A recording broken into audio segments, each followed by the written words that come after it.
Hello दोस्तों, कैसे हो आप सभी। आई होप आप लोग अच्छे होंगे। आप लोग की तैयारी अच्छी चल रही होगी, इनफैक्ट ऑलमोस्ट कंप्लीट हो चुकी होगी, क्योंकि आजकल में आपका भी एग्ज़ाम होना है। दोस्तों, जैसा कि आपको पता है कि आईबीपीएस पीओ प्री का एग्ज़ाम आज स्टार्ट हो चुका है और ये एग्ज़ाम आज एंड कल 2 दिन चलेगा। आज की इस वीडियो में हम लोग फर्स्ट डे फर्स्ट शिफ्ट का एक self given exam analysis discuss करेंगे। जैसा कि आपको पता है कि आईबीपीएस पीओ प्री के एग्ज़ाम में टोटल 100 क्वेश्चन पूछे जाते हैं 100 मार्क्स के लिए। इसमें से 30 क्वेश्चन इंग्लिश से पूछे जाते हैं, क्वांट से भी 35 क्वेश्चन और रीजनिंग से 35 क्वेश्चन पूछे जाते हैं। ओवरऑल 100 क्वेश्चन 100 मार्क्स, और हर एक सेक्शन सॉल्व करने के लिए 20-20 मिनट दिया जाता है। आज फर्स्ट डे फर्स्ट शिफ्ट में मेरा भी एग्ज़ाम था और मैं अपना अटेम्प्ट वीडियो के आखिर में डिस्कस करूंगा। पहले देख लेते हैं कि आज के एग्ज़ाम में किस सेक्शन से कौन कौन से क्वेश्चन पूछे गए हैं। इंग्लिश में टोटल 30 क्वेश्चन पूछे गए थे, उसमें से रीडिंग कंप्रिहेंशन के 9 से 10 क्वेश्चन पूछे गए थे। उस 10 में से 3 क्वेश्चन एंटोनिम एंड सिनोनिम पे बेस्ड था, 1 क्वेश्चन फिलर पे बेस्ड था, और ये पैसेज इंफ्रास्ट्रक्चर डेवलपमेंट के ऊपर था। और इसमें से जो एंटोनिम पूछे गए थे और सिनोनिम पूछे गए थे, उसमें से एक वर्ड था वाइटल, VITAL, और दूसरा था होस्टिंग, HOSTING। और कंप्रिहेंशन के अलावे 5 क्वेश्चन पैराजंबल के थे, 5 क्वेश्चन फिलर के थे, वर्ड फिलर, और 5 क्वेश्चन आपके एरर डिटेक्शन से भी थे, और 5 क्वेश्चन वर्ड स्वैप के थे।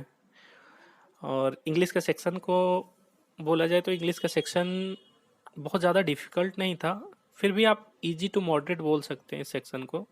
वहीं क्वांट्स में टोटल 35 क्वेश्चन पूछे गए थे, इसमें से 5 क्वेश्चन मिसिंग नंबर सीरीज के थे, 5 क्वेश्चन क्वाड्रेटिक्वेशन से थे, 3 क्वेश्चन कैसलेट से था, जो कि वेन डायग्राम बेस्ड कैसलेट था, इजी ही थे। और बार ग्राफ बेस्ड DI पूछे गए थे, जिसके 5 क्वेश्चन थे। और ये बार ग्राफ DI जो कि टैक्स पे बेस्ड था, 2018 और 19 के टैक्स के ऊपर बेस्ड था।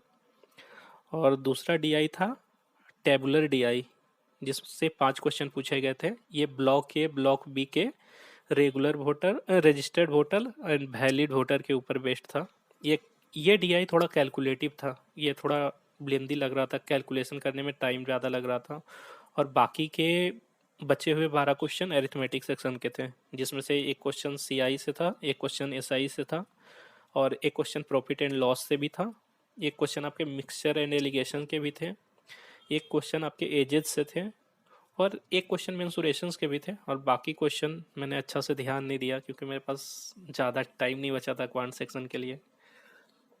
और अगर रीजनिंग में देखें तो रीजनिंग में टोटल 35 क्वेश्चन पूछे गए थे, उसमें से सिलोगिज्म के 4 क्वेश्चन थे, इनइक्वालिटी के 4 क्वेश्चन थे, ब्लड रिलेशन से भी 3 क्वेश्चन पूछे गए थे, डायरेक्शन डिस्टेंस के 3 क्वेश्चन पूछे गए थे, और पेयरिंग से एक क्वेश्चन था, ऑड वन आउट से 1 क्वेश्चन थे, और मीनिंगफुल वर्ड से भी एक क्वेश्चन थे। अगर सीटिंग एंड पजल की बात करें तो टोटल 4 पजल एंड सीटिंग पूछे गए थे, जिसमें से एक पजल 5 फ्लोर विथ वेरिएबल था, और वेरिएबल में आपका कॉटन, सिल्क, यही सब था। और दूसरा था आपका लीनियर सिटिंग अरेंजमेंट, जिसमें 8 पर्सन थे, और उसमें से बोला गया था कि equal number of person facing north, equal number of facing south.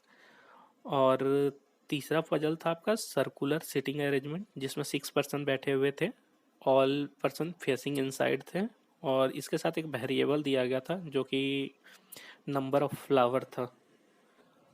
एक पजल आपका कंपैरिजन बेस्ड पजल था, जिसको आप प्रोडक्ट परचेज वाला पजल बोल सकते हैं, या तो फिर बहुत सारे लोग आपको 9 फ्लोर वाले भी बोलेंगे, 9 बॉक्स वाले कि, बट ये एक्चुअली कंपैरिजन बेस्ड पजल था, जिसका 3 क्वेश्चन पूछे गए थे।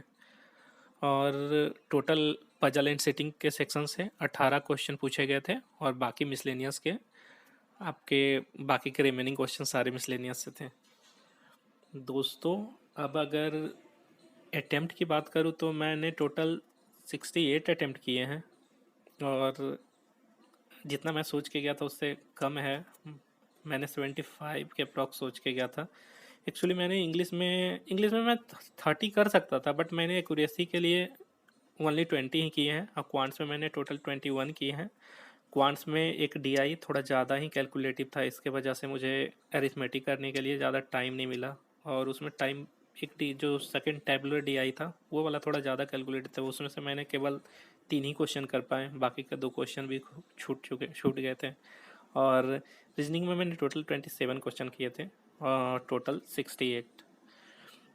और अगर एग्ज़ाम के लेवल की बात करूँ तो एग्ज़ाम का लेवल को आप इजी तो बिल्कुल नहीं बोल सकते हैं, आप मेरे ख्याल से इसको मॉडरेट बोल सकते हैं। दोस्तों, अगर आपका एग्ज़ाम है तो आप रिलैक्स होकर जाइए और अच्छे से अटेम्प्ट कीजिए।